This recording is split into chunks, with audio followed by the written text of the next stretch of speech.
tomorrow. Hey, part 2 coming at you. So it's set up all night. It's like 11 a.m. now. So here's the mold. It's hard. This thing is good to go. So we're gonna be doing the sanding portion right now. For some odd reason, I used different air fittings on the second floor of my garage. So to use the gun I'm gonna use now to sand this, I have to go downstairs, hence the cars. So, here's what it is. Go. If you don't have one of these Husky reels, one of those guys right there, I suggest getting one. But now I got to turn the air on.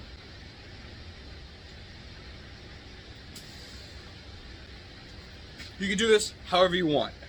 I'm using a 2-inch sanding disc. You can see the last stire I did is on here.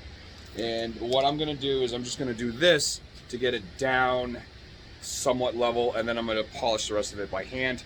But we're just gonna go ahead and do that. This little guy, the catch, that I'm gonna shave upstairs. I might shave it down here, I haven't decided yet, but like I said, this we're gonna do, and we'll see. But this is how I do it. Gotta love that sound.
Look good. Woohoo, that's done. You see, this looks pretty good on both sides. It is a little bit low right here. I am going to add eventually more material there, but this build that I'm doing or about to do, it's a piece of blocking that's going to cover that. So we can go ahead and we can do that now.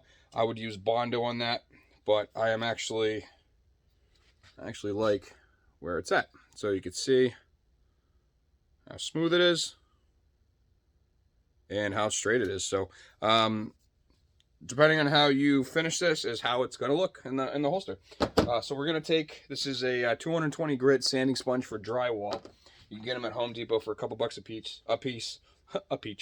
And I'm just going to go through it a little bit. I'm going to mark these a little, but also got to remember tape is going on top, and it's going to hide a lot of little imperfections.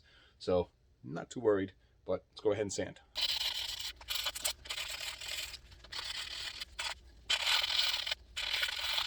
What you don't want to do is sand too much, because then the mold is going to have some retention spots. Don't want to do that. A few moments later. The time has come. We're going to be making a holster for this now. So the customer actually requested to make the holster, have the retention hardware, but block and drill for Safariland mid-drop, but he is supplying the mid-drop. So that's what we'll be doing. We're going to be doing one in OD green and one in black. I'm only going to film the one because, well, I no need to film it twice. So let's go ahead and block this how we would. And then it's going to be a right-handed for a UBL drop, which is very easy to do. And I'll show you what you need to do that. And also because this is a brand new mold, I'm going to have to go ahead and make a brand new retention plate. But first things first, I'm going to go ahead and start with some, these are rail covers made by Magpul. And we're we're going to go ahead and block this. I like to use the largest tape I have that covers from top of slide to right here, and that is not big enough.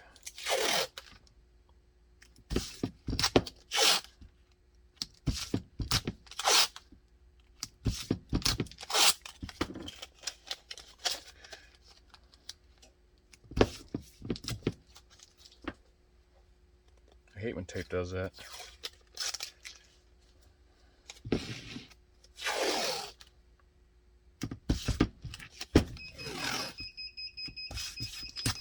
Oh, if you couldn't tell, my heat press is on.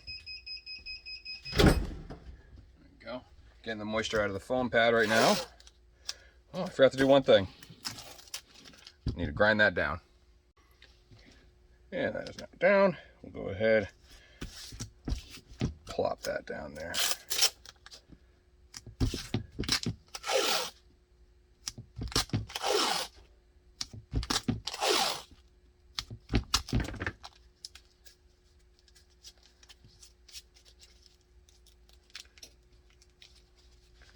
All right, now, so we know for our own personal gain, just because it's brand new, so I'm not sure, we need a block for right there. And then on this side, let's see here, it is right around here that we'll have to do a slight indent for, or a slight blocking. Is it this part absolutely necessary? No, because it fits pretty much flush with it. This part, however, we'll need. Now, Safariland blocking. You can go onto holstersmith.com and get this right here. This works for Safariland, and it works for TechLock and Dot systems, and so it works very well for all those, and you go ahead and use it. There's a thin version, which is this one, and then there is a thicker version, which is the one that I like to use. I like that one better, so I'm going to go ahead and find that because I just used it, and of course I never put it back. So I gotta spend a couple minutes looking for it. All right, here we go. It's time to do it. All right, so we're gonna block this. Now, this is doesn't look like it can be RMR cut, but I always like to do RMR just in case. And we're gonna stick this. I try to line this up pretty much with the rail. That's what I seem to work pretty good. You want it centered. We're gonna be cutting up here anyway, so we're gonna drop it just a little bit just to make sure everything's going to be all copacetic, and right there looks pretty good. So we'll go ahead and tape that in. You can cut a piece of wood to fit under it if your heart desires, as in right here, but there's so much resting right here that nothing's going to push it right there, so you will be fine with that aspect. I'll go ahead and mark or lock it in down here. Then we'll go ahead and go this way. All right, and we know we need to block this part right here, so we're going to take this guy and lock that in place like so.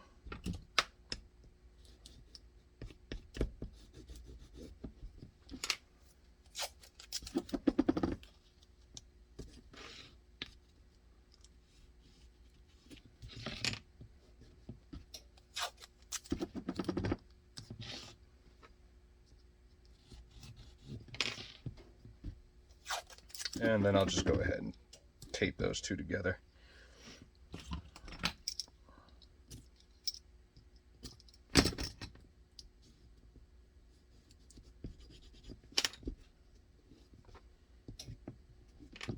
So there's that side. Now on this side, I like to have something right here as a channel to guide the muzzle into the holster. So I'm going to lock that in place right there. Do you have to have this? Absolutely not. Is it a crucial thing in a holster build? Absolutely not.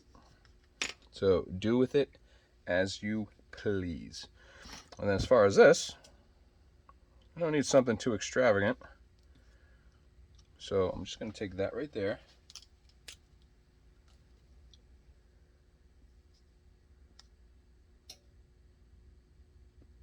And that's where I'll cut it.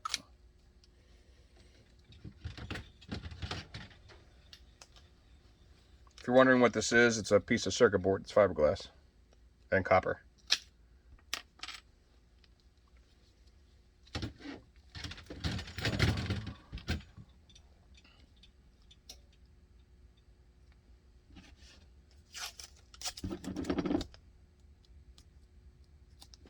Square it up.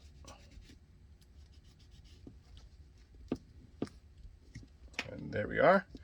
Now what we have to do is do the retention plate, and then I'm going to cut a piece of black and a piece of OD green.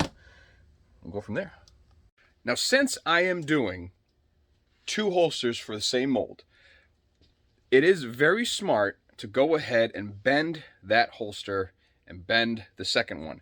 Reason being, you don't want to take this apart and block it again when it's already blocked, and you're going to save that time to do it. Now, if you are not confident in how this holster is going to turn up, build one, take it apart, and then see how it fits, and then reblock it and do it. I am fairly confident this is going to be great, and I'm hoping you guys are at that stage in your holster making ability as well. So bend both of them. Worst case scenario, you junk one or you junk them both, which you're only talking about a couple dollars worth of Kydex at that point. So I'm going to go ahead and get my 1/4 inch MDF. I'm going to make a retention plate. I will throw it in the oven. You guys have seen all that, so you don't need to see it. So the next time you see it, it's going to be this. Number 1 is out of the press. It looks absolutely awesome. You can see the channel that we worked right here. And again, on the other side, well, it's blocked on that side. My foam is back under the press. We're going to heat that back up, obviously, because it cools down, because it's only 57 degrees in here. So we're going to put this in there for a couple more minutes, and then go ahead and put our OD green in there so we could press the next one. OD green is in the press. So we're going to go ahead and pretty much cut this and finish it. So let's just get it going.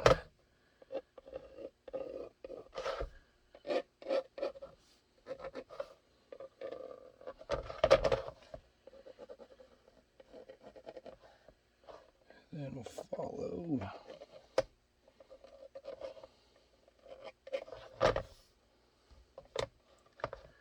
And we'll go right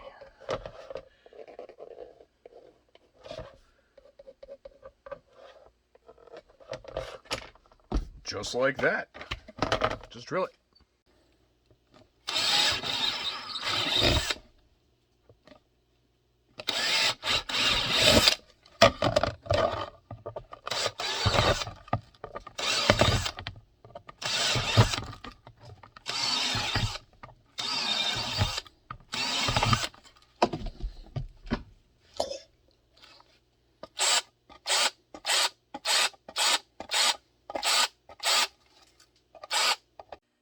So far so good. Gotta do a little bit cleanup, and still in there, but I'll go ahead and finish this up and see how it goes.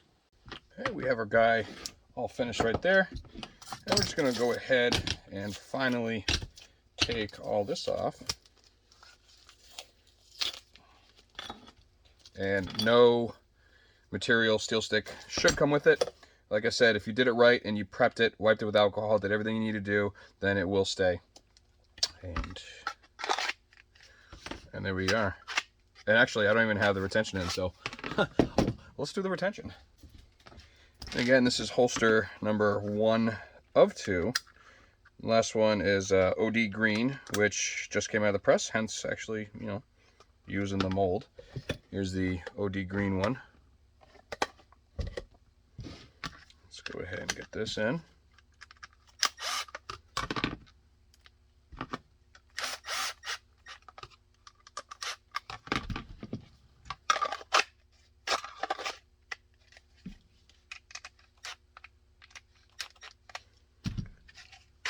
Adjust it a little bit.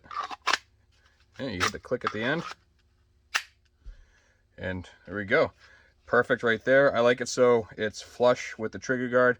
You'll see a lot on vacuum molds and stuff. It sticks out past it a little bit. I like it flush when I do stuff like this.